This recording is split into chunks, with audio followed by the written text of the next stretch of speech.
this is serious business that we're engaged in, and it is, on one level, among ourselves, it is communication and sharing and opening and building consensus. But when we turn away from our family and out toward the uncomprehending or even hostile world outside, then it becomes propaganda. It becomes a struggle for the hearts and minds of people everywhere. And I think most people are with us. It's simply that they haven't had it explained to them in such a way that they were able to realize that. In other words, we're not out to convert anybody to anything. We're out to help people discover that they agreed with this point of view all along. It has to be so because, after all, we stand for something fairly simple and unambiguous. Life, survival, continuity, caring, relationship, feeling, joy. Who's going to vote against this if it's properly explained to them?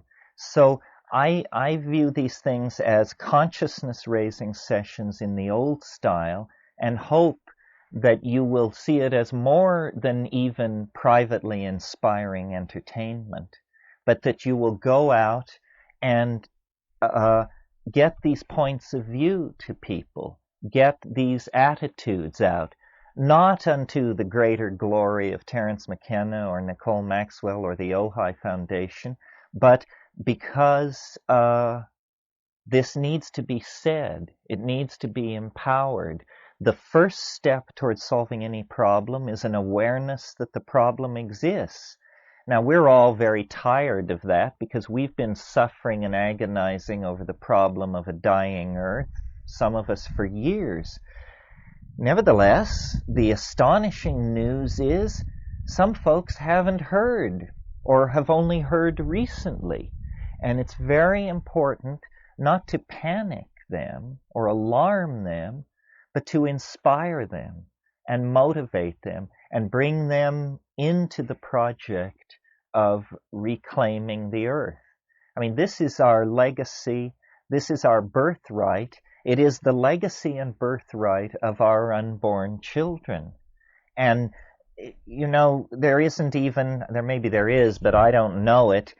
Rich as Greek is, there isn't a word for being so perverse that you devour your own children. The Manaids, the women possessed of Dionysic frenzy, what was always put against them was that they devoured their own children. This is a propaganda image that to be smeared with this is to be tainted very deeply. Well, it is literally true that we are guilty of a crime which the ancients could barely conceive. We are looting the planet for our pleasure. Our condominiums, speedboats, and electronic gadgetry is literally part of the legacy of our children. What kind of people comprise the larger society in which we are embedded that they would do a thing like that? It's a crime beyond war. War, you simply slaughter all the fools who volunteer for it and all the fools who stand around and watch. But to destroy the potential of a future for our children is a crime that boggles the mind. And this is the final stage of the dominator metaphor. When I picked up the New York Times a year ago and read that the United States State Department was advocating the spraying of aerial herbicides over the Waijaga Basin to eradicate coca, to me, it felt like a turning point, comparable to the assassination of John Kennedy or Pearl Harbor. It was so clearly perverse, so clearly directed against itself.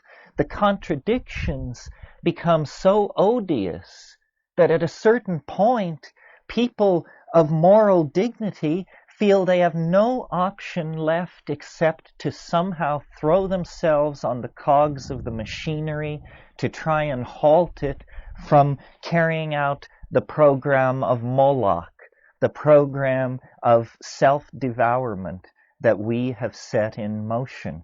Now, if ever there was a moment to talk to your neighbors, clarify your own thinking, support organizations that are trying to make a difference, now is the time. And we can make a difference. And I know you have heard that, and it's a cliche, and there's a tendency not to believe it. I'd been here, Botanical Dimensions was fairly narrowly focused until a couple of years ago on saving shamanic hallucinogens. Then, really through Kat's process, the need was felt to encompass this whole problem of destruction of the warm tropics. So I began writing letters to the UN and the IMF and the World Bank and all of these people, expecting to find a vast, well-funded edifice of typing pools and computer networks and people doing something. I discovered that very little is going on. We have advanced a long, long way down this path on yak alone. There is not somewhere vast organizations toiling to contact every Brazilian politician and put the twist on him, toiling to contact every American corporation that is contributing to this atrocity and threatening them with stock sell-offs, boycotts, and whatever. All the obvious things that you may think are being done, you may then dismiss by saying, well, I'm sure I shouldn't do that. Surely somewhere a staff of 50 is working on that problem. Well, when you look into it, you discover it is not happening. If any one of you has moderate or great wealth and have decided not to pitch in with saving the rainforest because you think a lot of people are working in that field already, forget it. The number of people waving their arms about it is legion. The number of people who are actually attempting to halt it is countable on the fingers of two hands. So, and every issue, I think, is like this. The gas weapons, the fight against formula over breastfeeding, all of these organizations piddle along on peanuts, absolute peanuts. If someone were to give me or the Ojai Foundation $1 million and say, do your good work, word would get out of the phenomenal generosity of this person. Imagine $1 million. Did you know that the standard issue Air Force fighter plane costs $120 million? One. And they line these things up on the runways of various airfields 120 deep. We are completely paralyzed or unable to perceive the disparity in the way the money is spent. If someone were to give, or had even the power to give, because private wealth is not like governmental wealth. If you're a private person and you control a fortune of $500 million, you are among the 1,000 richest people in the world. If you're a government with a budget of $500 million, you have your hand in everybody's pocket around the world because you're a beggar. If someone were to give to the New Age the price of one fighter plane, and half the governments in the world have dozens of these things, that $120 million would write a ticket to rebirth for every center in the state, all the movies, films, pilgrimages, conferences, conscience-raising, experimental programs of fringe scientific research, all of that would be prosecuted to a glorious end. The amazing thing is, we who have no money have all the ideas. If the cost of one fighter plane were spent on the promotion of ideas to save the world would probably advance 50% closer to its own salvation. So what is the matter with us? Why are we so perverse? What is it that drives the inertia of these dominator systems? Because we're not asking for half the military budget, not even close. And yet we're not being cut any slack at all. And it doesn't make any sense. So this is not a plea for $1 million. This is a plea for consideration of the perverseness of the way we set our priorities. The world can be saved. It's simply a matter of diverting, I would say, 5% of GNP to do it. Well, only a terminally psychopathic person would refuse to divert 5% of their energy flow toward their own salvation. If we can't get our act together to do that, I think the calm and cool judgment of Gaia Almighty is, who needed such clowns? I'll hang out with the octopi, the dolphins, the butterflies, and the termite nests. I don't need this headache. I don't need acid rain. I don't need strontium in the environment. I don't need extraction of petroleum products and tons of junk in orbit in order to foster what? Shakespeare? There hasn't been a Shakespeare for 500 years. These clowns aren't producing anything. H-bombs don't make it in the Gaian scale of values.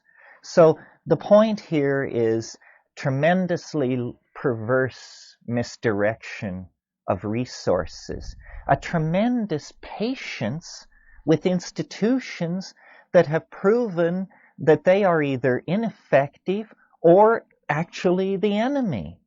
Institutions like the Brazilian government, large pharmaceutical companies, capitalism, so forth and so on. Why are we so patient when our world, our children's world, the world of all future life on Earth hangs in the balance? I think that the time is really coming when people are going to have to stand up and be counted. And I hope when you will leave here this afternoon that you will feel that our group experience has given you permission to come out of the environmental closet, the psychedelic closet, the caring for the fate of the human family closet.